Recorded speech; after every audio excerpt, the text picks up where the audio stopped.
A week since Theresa May stood on the steps of Number 10 and tearfully announced her intention to resign. But a week, it's a long time in politics, so here's our essential guide to another week in Westminster.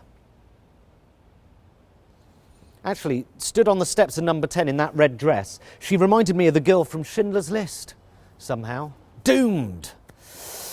The only strong and stable thing in her whole premiership was the podium with which she announced her resignation. A speech which bore as little resemblance to the real world as her first speech as Prime Minister. Something about burning injustices, you know.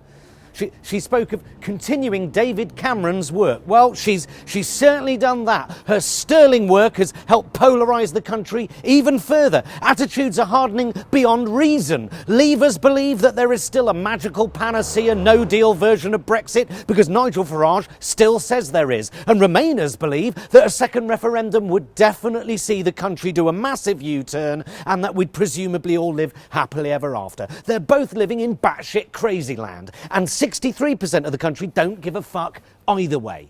37% UK turnout, you see that? 37%. 63% of the electorate stayed at home. We deserve to die out. We deserve it. We don't give a fuck. And the 37% of people who do give a fuck are so busy screaming at each other, you fucking EU-hating Nazis, you fucking neoliberal, EU-loving elitist bastards, so busy hurling insults at each other that they fail to realise that the majority, the vast majority, 63%, are so sick of it that they don't give a fuck anymore. They've given up, basically.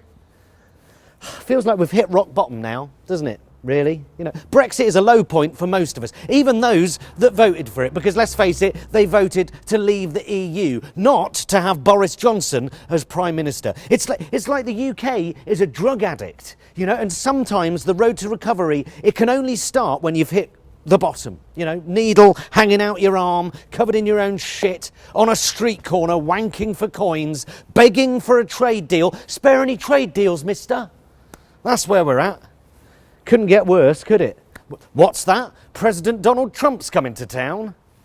Jesus, I bet Larry the cat is shitting it, you know? What do you mean? What do they mean by pussy grabber?